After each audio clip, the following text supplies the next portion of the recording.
in the sky, 'cause in the sky full of stars, I think I saw you.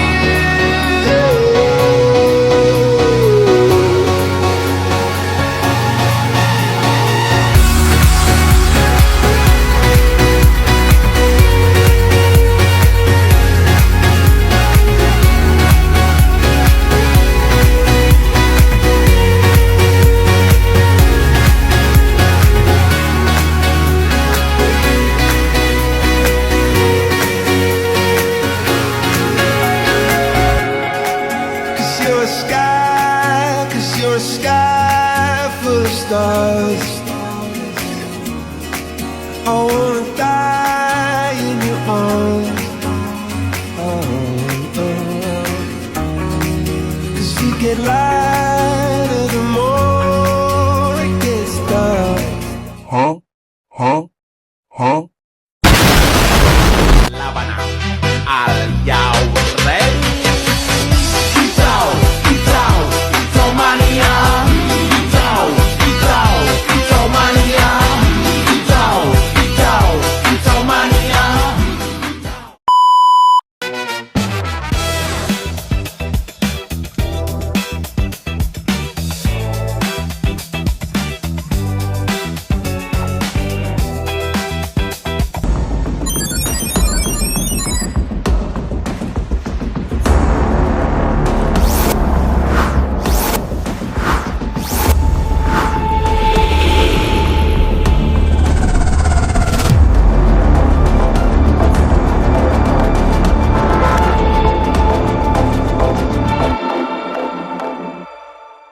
Assalamualaikum warahmatullahi wabarakatuh.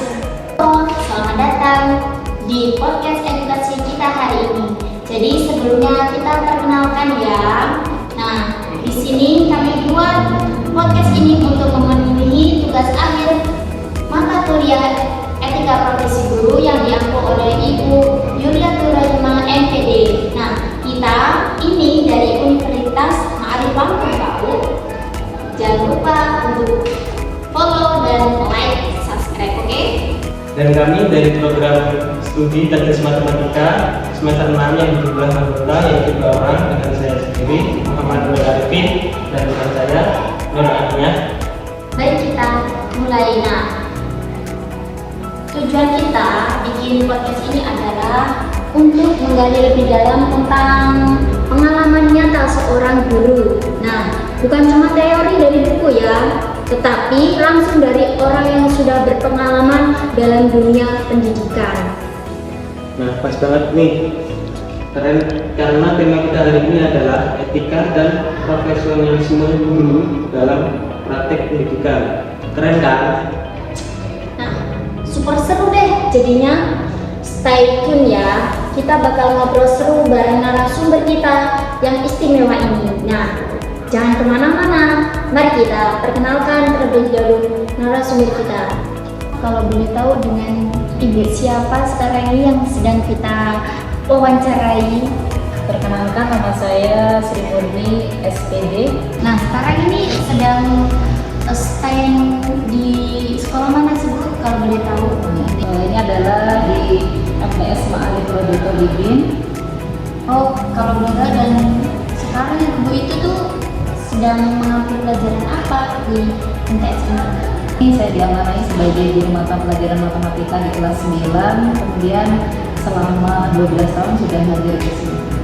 Wah, 12 tahun itu lama banget ya Bu ya. Nah, pasti banyak banget nih pengalaman dan cerita yang menarik. Jadinya kita penasaran banget, jadi pengen tanya-tanya semakin mendalam tentang pengalaman ibu selama ini mengajar di MTS ini. Kenapa saya pilih jadi guru gitu ya? Saya terutama adalah cita-cita. Jadi dari kecil itu sering ya kita pernah ngalamin kecil semua ya, kita sekolah-sekolahan itu saya jadi guru. Kemudian ketika bermain kita juga jadi gurunya. Intinya itu dari cita-cita dari kecil. Kemudian ya suka aja dengan ilmu, senang pengen memberikan ilmu yang kita dapat kepada anak-anak. Wah, menarik sekali ya Bu ya. Jadi itu tuh dari asli keinginan diri sendiri dari kecil itu cita-citanya ingin menjadi guru. Tapi kan padahal ya Bu ya, kalau dilihat dari segi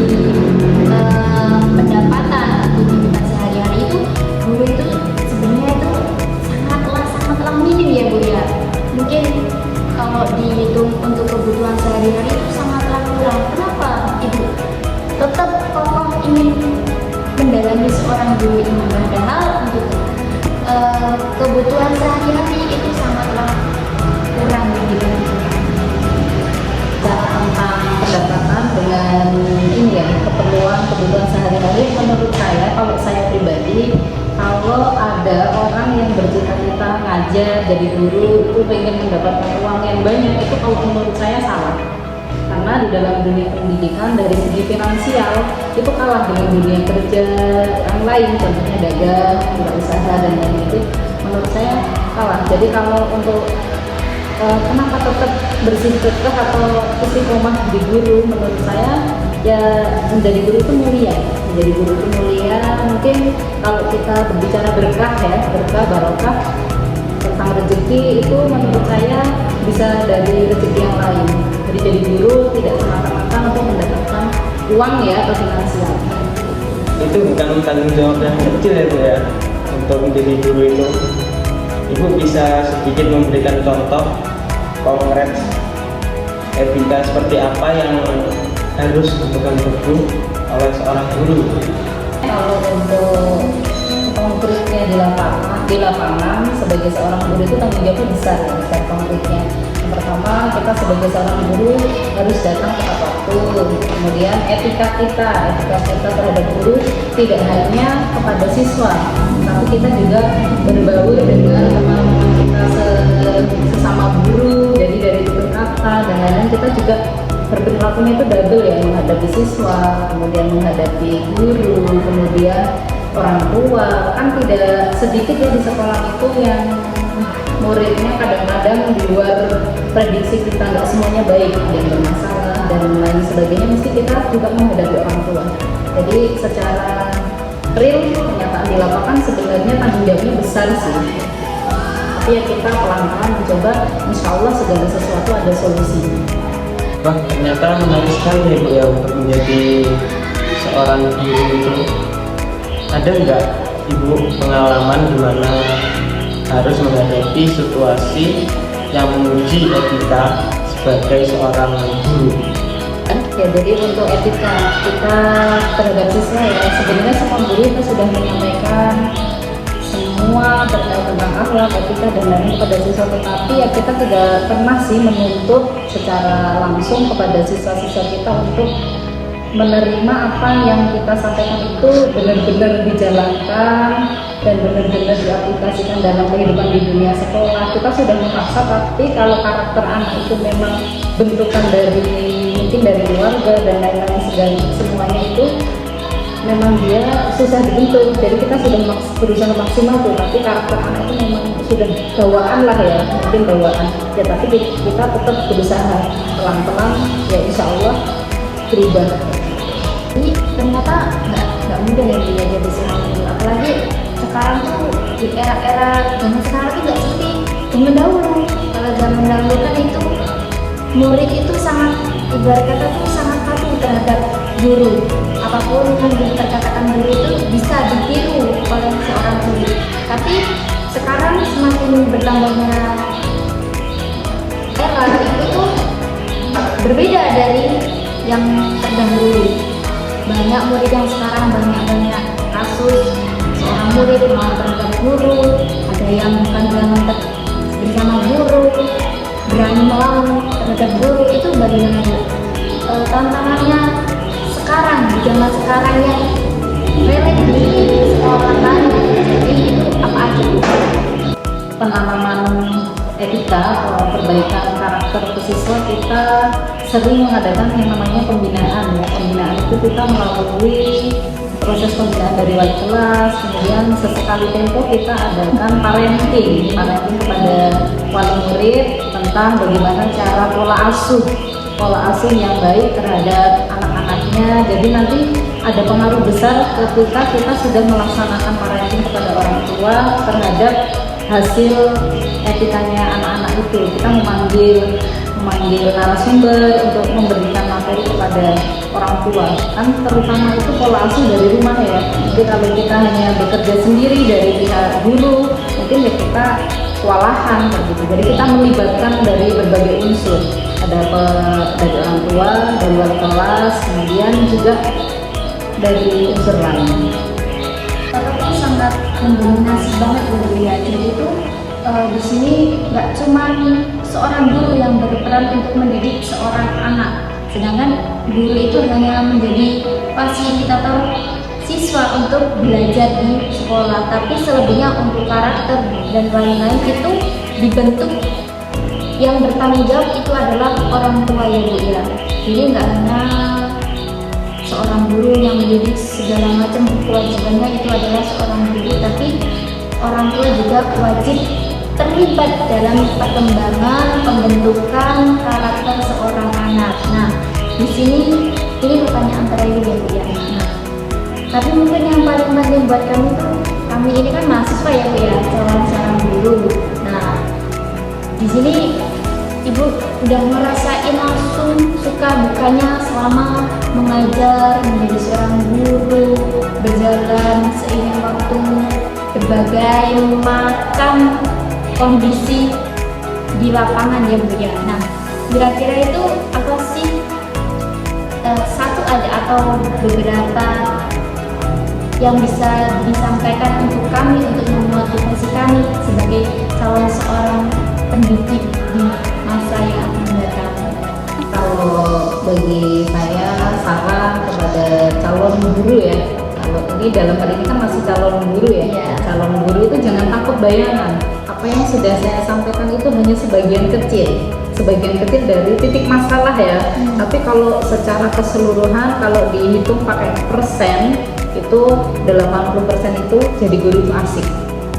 Yang nggak asik tuh hanya 20. Jadi kenapa asiknya? Kita bisa ketemu anak-anak yang beraneka ragam setiap hari, yang bikin apa ya, mood kita itu nggak selalu yang jelek-jelek. Jadi kita bisa melihat perkembangan anak. Contohnya ketika kita melihat siswa kita itu sukses, kabar baik kan itu ya. Kemudian yang kedua, selain mengajar itu asik, ya kita setiap hari itu apa ya, otak kita berkembang, nggak monoton gitu loh ya. Jadi ketemu orang yang satu, perlakuan siswanya tentu memperlakukan siswa yang A, B, C ini beda-beda semua. Tidak satu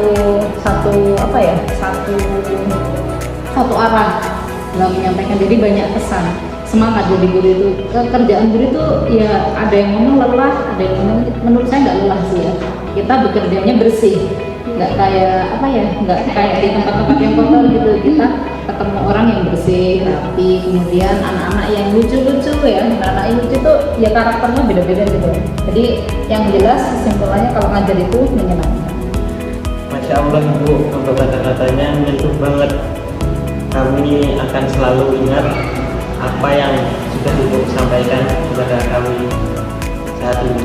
Pesan terakhir ya, saya yakin kalian berdua pasti bisa. Jangan takut bayangan. Percayalah, yang akan berjalan itu tidak semudah yang kita bayangkan. Yakin pasti bisa. Oh iya Bu, apa namanya tuh, saya sendiri ya itu selalu tertutupi dengan bayangan. Ya ampun, gimana ya nanti kalau siswanya susah gitu kan, apalagi itu kan menguji kesabaran banget, apalagi kalau apa namanya, bagi orang-orang yang kesabarannya itu sangat minim begitu.